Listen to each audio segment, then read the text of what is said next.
Hey Facebook Live. Once again, it's Dr. Z, Dr. Zarina, here coming to you guys. I told you I'll be here at 4 o'clock and I'm here.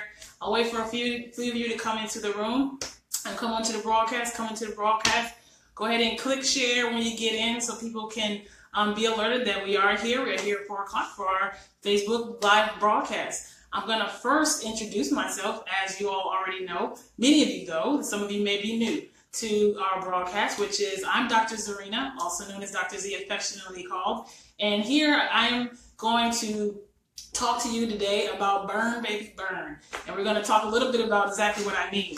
But first, why am I here? I'm here as your sports medicine and integrative medicine specialist, here to bring you the tools you need, the mindsets you need to rebound your health and ultimately obtain your pain freedom through my books and different programs and other products, as well as my medical practice, all to come. Some are still here, actually, as far as the medical practice, and many more programs to come.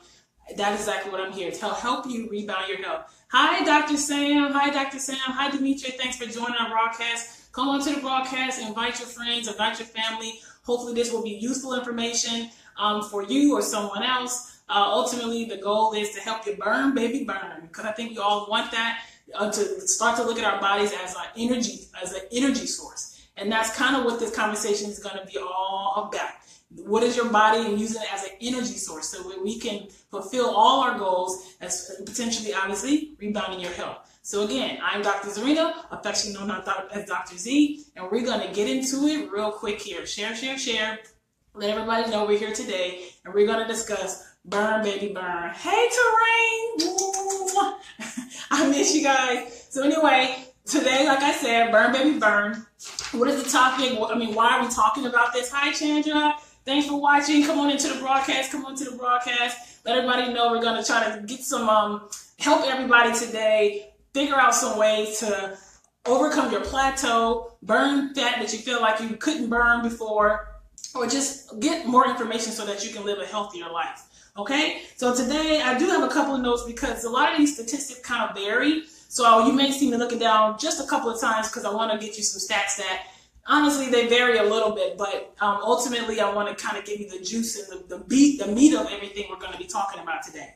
So why are we talking about this today? You may be here possibly because you plateaued in your workouts. That's possible. Sometimes people kind of come to me and they're wondering, well, I was losing weight and then it just stopped. And they said, but I'm doing all the same right things. What am I doing wrong? So we're going to talk about a little couple things, some tips that you may need to hear today that you may not have heard before, or maybe you just need a reminder of, oh yeah, maybe I need to change this up a little bit so I can get over that plateau. Or you may say, I just don't know what to do, period, to burn the fat.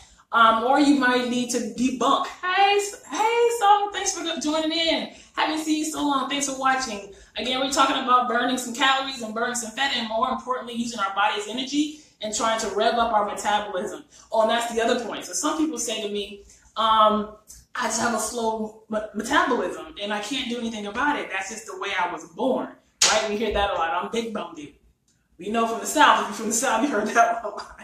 You hear that one a lot, right? So if you're, think you're big boned or you just can't rev up your metabolism, some of these things are absolutely related to genetics. That's the truth. Some things are related to our genes.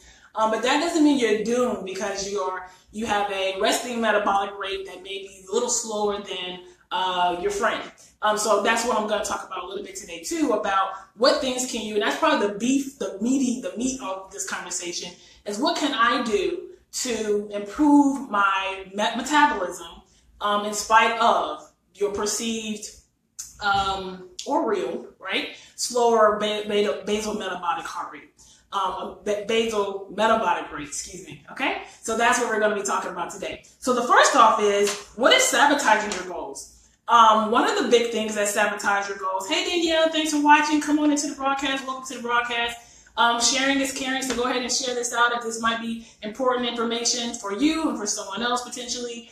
Even if it's just one nugget that you walk away with, sometimes that could be such a big deal and the momentum and carrying us over to the next step for our rebounding our health ultimately, okay? So again, what is sabotaging your potential ability to burn, baby, burn? It could be your diet for sure, right? Sometimes it is our diet that's sabotaging that. The most important or the most critical things in your diet that could be sabotaging your ability to burn fat and to use your body as an energy source is simple sugars and simple carbs. That's actually not probably real news to anybody that hears my voice here or watching me say this. That's probably not really real news. But it's still actually something that we have to be reminded of. But I'm going to give you some percentages to kind of put it in context and kind of like in real time, and that may help you kind of like let it stick a little bit more. And some of this is indeed not just a matter of if you ever take, if you have simple sugars and simple carbs in your diet every day, yes, you want to cut that out. But I'm not actually here. I'm not a vegetarian, although I rock with the vegetarians.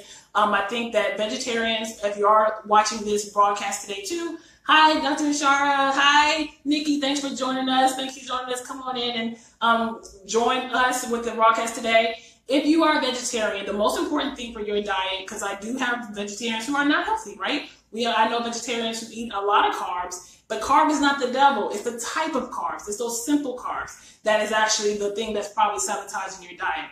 Most likely, in particular if you're the vegetarian, right? And what you have to do is improve your protein. And that's if you're vegetarian or non-vegetarian, the main source that's going to help you rev up your metabolism. If you're one of those people who feel like your metabolism is slow, the main thing you need absolutely is protein. And you can get protein in the form of non-meat products. And a lot of our vegetarians out there do know about that, and some of you don't, okay? And we'll give a couple examples of some protein that can be very helpful and critical in your diet that are non-meat based, okay?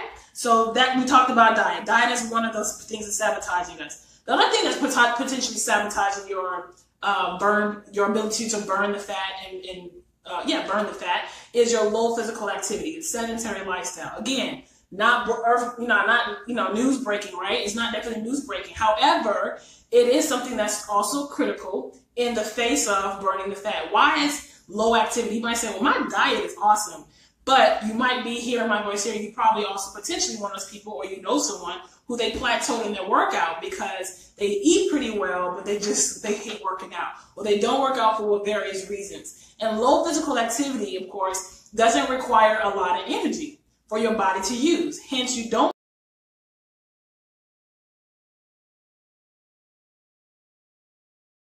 use much energy.